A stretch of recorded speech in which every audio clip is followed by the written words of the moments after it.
Imagina que eres un joven trabajador, que a pesar de tu origen humilde, te esfuerzas por ser un hombre de bien y avanzar en la vida. A tus escasos 19 años de edad, eres ascendido en tu trabajo.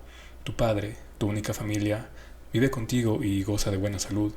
Tienes gente que te apoya, pero sobre todo una mujer a quien amas y también te ama, sinceramente, como se ama una sola vez en la vida. Incluso estás en planes de hacerla tu esposa y vivir por siempre feliz. Pero de repente, de un solo tajo, lo pierdes todo. Más bien te es arrebatado de entre tus dedos. Tu nobleza e ingenuidad te cegaron de la envidia de quienes te rodeaban, y sin más, has sido desechado como escoria en la oscuridad y el olvido, y ni siquiera sabes por qué.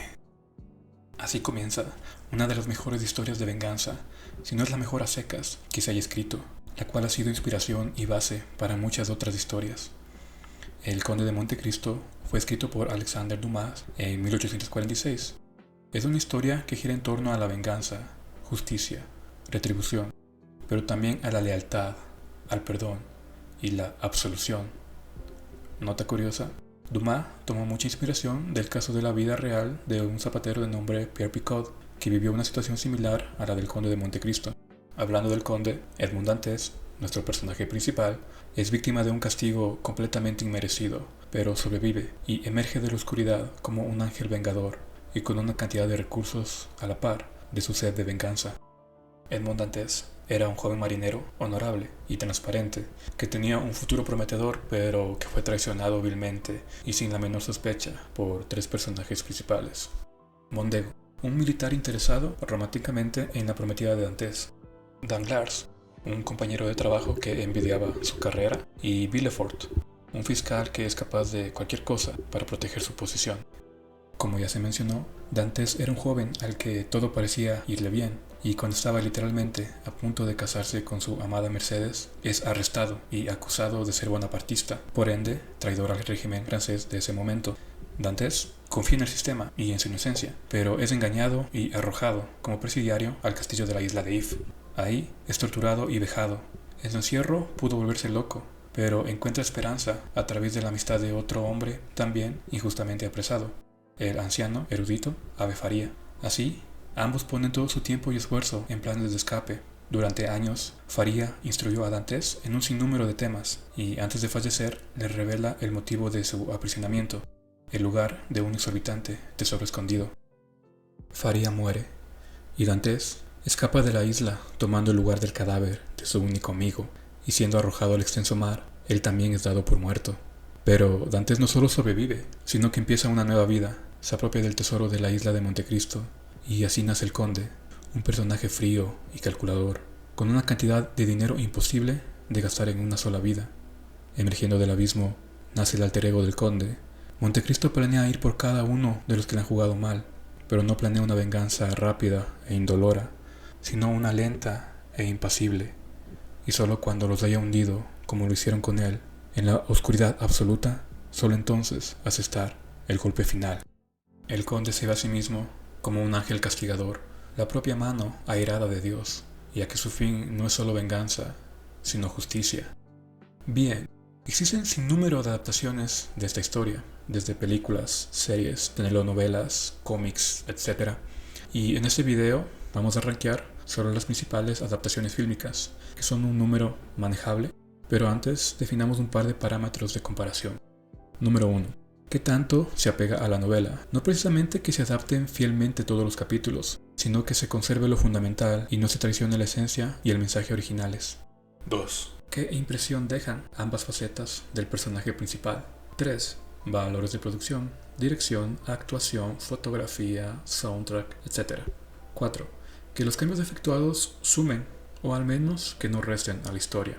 Y 5. Que el final sea lo más cercano a la intención del autor. Y sin más que decir, iniciemos. Número 5. La película de 1961. Es una adaptación francesa dividida en dos partes y con 3 horas de duración. Tiene este puesto solo porque debido a su duración se debía hacer algo mejor las cosas. Se adaptan un par de actos que se suelen dejar de lado, pero se ralentizan otros. Hay largas escenas de establecimiento que aburren en mi opinión. Vamos, que para durar tanto no se termina de dar en el clavo. Las actuaciones no están mal. Vestuario y escenarios se ven bien para su tiempo. Me agrada lo colorido y elaborado que se ve este último apartado. No parece una obra de teatro como lucen algunas películas ya viejitas. Y las escenas como ver a Dantes trabajar en un barco le dan verosimilitud a la película. El actor principal hace un Dantes plano y definitivamente no de 19 años. Pero tampoco es como que este personaje deje demasiada impresión antes de ser apresado. Y como conde, creo que es el menos memorable de los que vamos a mencionar. Al final, vemos a Dantes despedirse de Mercedes, dispuesto a partir al mar, le pide perdón y menciona que parte esperando enterar este nuevo personaje que es el conde y que al regresar podrán estar juntos sin nada que pueda separarlos. Obviamente, las cosas no pasan así en el libro. Esto es innecesario y a mí me deja un mal sabor de boca. Indirectamente te dice que la odisea que sufrió el conde no le brinda mayor aprendizaje e importancia, más allá de que al final el amor romántico siempre es el fin. Es un poco molesto que se crea que el espectador es un ser superfluo, que al consumir cualquier medio lo único que le importa es el happy ending, por no decir que es un esfuerzo de lo más vago en escritura. Aún así, este no es el peor final de las adaptaciones en películas. Ese puesto le pertenece a número 4, la adaptación gringa de 1934, a blanco y negro. Creo que es la más antigua de las versiones fílmicas. Se adaptan más o menos los actos principales sin mucho que comentar. La última venganza transcurre en un juzgado y se siente anticlimática. Aquí al menos no se hizo al hijo de Mercedes, también hijo bastardo de Dantes, aunque se menciona que el conde lo ve como su propio hijo. Este cambio sucede en otras adaptaciones, y puedo entender el porqué. Establece un vínculo y dilema emocional, llevándolo al núcleo familiar, y podría dar pie a que el conde rehaga su vida con esposa e hijo. Hacer esto elimina parte de la carga moral de la trama.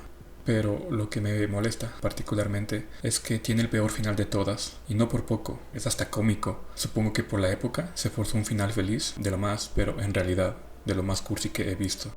El conde, literalmente, da vuelta al libro que representa su tercera venganza, y decide ir a por una vida feliz, regresando con su ex amada.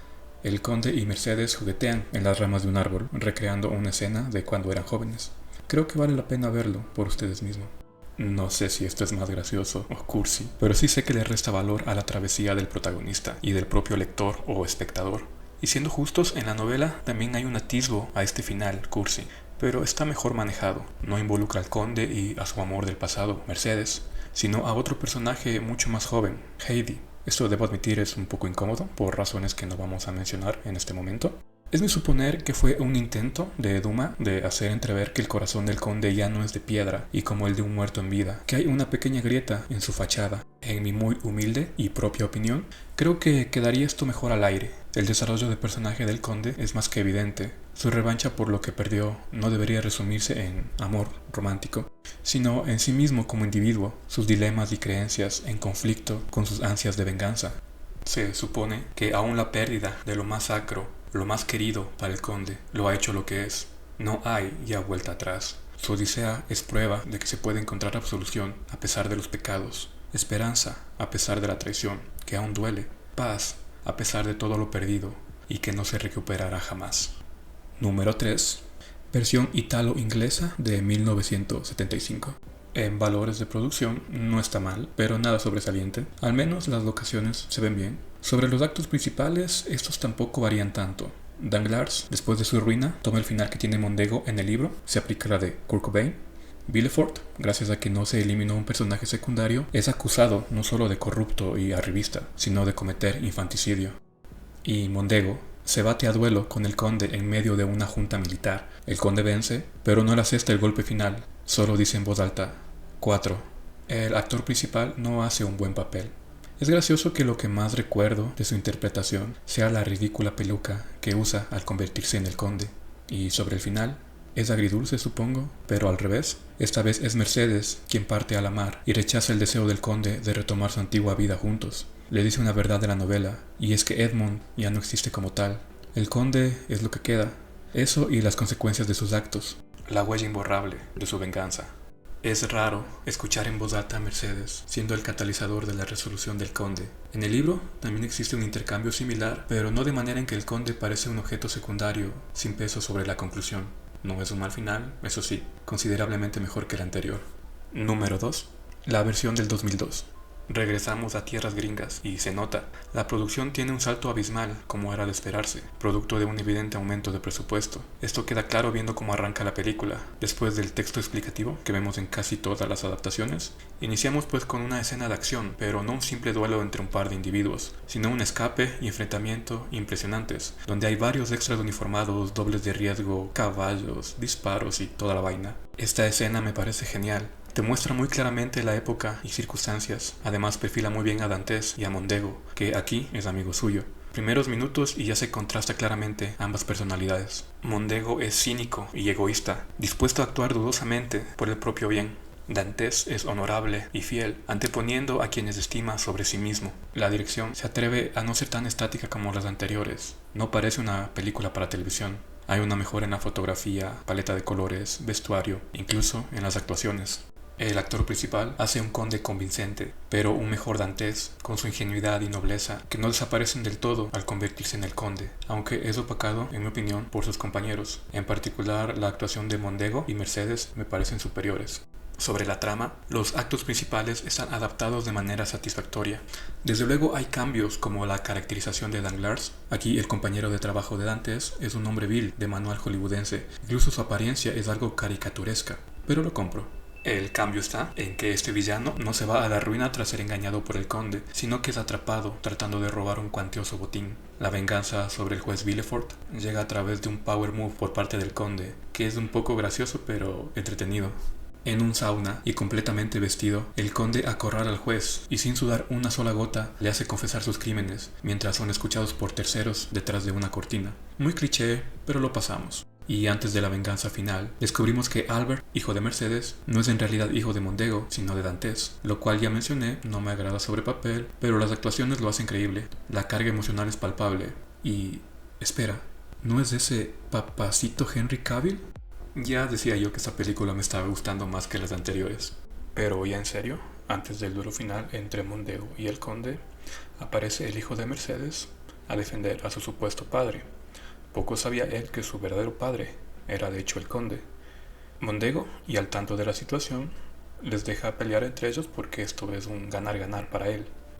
Sin embargo, si vemos un duelo final entre el conde y Mondego, en el pasado era obvia la superioridad en este aspecto de parte del traidor, pero el conde todos estos años no solo entrenó su mente y repasó sus planes, sino que pulió sus habilidades físicas. Hasta aquí, todo bien. Pero en la escena de cierre no existe el partir al océano. El conde, o Dantes, como quieran verlo, se encuentra de nuevo en la isla de If, admirando el mar. Recuerda a su antiguo amigo, el ave Faría, y promete usar lo que era para la venganza para construir, y da la espalda al océano, abrazando a su querida y a su hijo.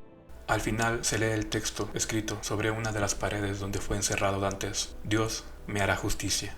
No es un mal final, pero un poco rosa para mi gusto. Creo que la despedida al océano del conde es obligatoria. Se pierde todo el simbolismo del cual ya nos quejamos bastante con anterioridad, pero al menos las actuaciones rescatan la película. El ritmo y dirección se manejan amenamente, las escenas de acción no se ven improvisadas.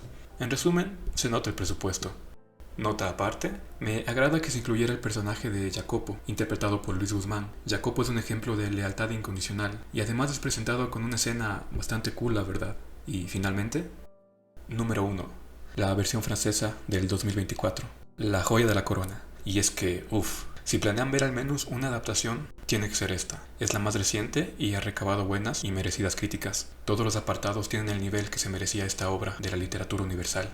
Hablamos de dirección, actuaciones, una estupenda fotografía, mira nomás esos frames, cromática, vestuario, música, no tengo crítica alguna a los apartados mencionados. Sobre el actor que da vida a Dantes y al conde, también aquí vemos una capacidad actoral sobresaliente, es el que mejor representa a su versión del conde, en mi opinión.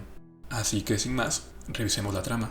En sí, se respeta el grueso del libro, y lo que se altera o emite es por una buena razón. Una de las inclusiones que más me gusta y no se vio en la mayoría de las anteriores es del personaje de Benedetto. Su presencia cambia por completo el arco de venganza hacia el juez Villefort. Por ejemplo, en la versión del 2002, a Villefort se la traba porque confiesa en un ardid del conde sus crímenes. En el libro, Villefort es un ser aún más ruin, llegando al punto de enterrar a su propio hijo recién nacido, solamente para que no sea un estorbo a sus objetivos. Poco sabía que este bebé sería rescatado y regresaría como una pieza esencial en su caída.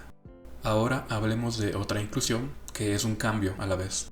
Angel, una mujer joven y patea traseros, es hermana de Villefort y toma el lugar de su padre como el destinatario de la carta que condenó a Dantes. Se elimina entonces al anciano, pero la joven se enlaza igual sanguíneamente con Villefort y se crea otro nexo aún más relevante con Benedetto y su futuro papel.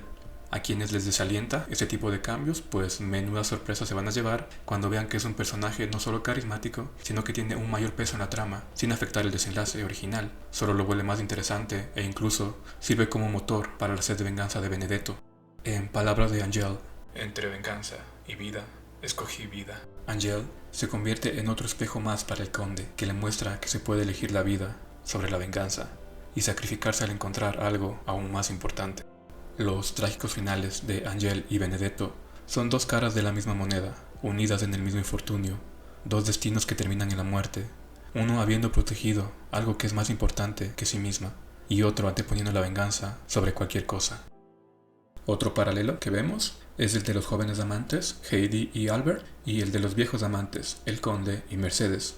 Que el conde no les arrebate la oportunidad de vivir lo que él no pudo, aun a costa de sus objetivos, es un primer paso hacia deslindarse de la venganza. Aceptar que no se puede volver al pasado y que a pesar de que Dantes ya no exista, el conde no tiene por qué ser su antítesis, ni el frío monstruo que él trata de pintarse a él mismo, ni la justicia divina encarnada en hombre. Y, en el desenlace, vemos que el conde deja de lado sus deseos de venganza y el océano lo recibe una vez más. Esta vez no es el punto de partida de una odisea vengativa, sino es un ojo en blanco. Esto me parece sutil de emociones y adecuado final. Un nuevo inicio para un hombre del mar. Antes de partir el conde se despide de Mercedes mediante una carta escondida en una Biblia. Se disculpa por el dolor causado y explica que el hombre que alguna vez conoció ya no es más, que prometió amarla por siempre y así lo hará, pero ya no puede brindarle felicidad, pero sí consuelo en que sus hijos, se entiende que el conde considera a Heidi su hija y Albert también, vivirá en la felicidad que el destino les negó a ellos. Le pide que sea feliz y que si la providencia llega a reunirlos de nuevo, no olvide que la sabiduría humana entera se resume en dos palabras: paciencia y esperanza. En pocas líneas se da un cierre creíble y satisfactorio para los dos personajes, sin caer en una muestra forzosa de romance que vimos en otros ejemplos. Incluso creo que este guiño al remanente de amor en las cenizas de Dantes, que viven en el conde, es un leve rayo de esperanza a la existencia del conde y su relación con Mercedes. Podía ser obviado, pero no resta el mensaje. Y me parece más conveniente que lo que hicieron con Heidi y el conde en el libro. En fin, si han de quedarse con algo de todo lo dicho, que sea con ver esta última adaptación y leer la novela si es que tienen el tiempo. Es un poco extensa, la verdad. Sin más, gracias por escucharme divagar unos minutos. Espero que tengan un buen día, vean una película o algo. Pueden suscribirse si les gustó el contenido, dar like y todas esas cosas. Adiós.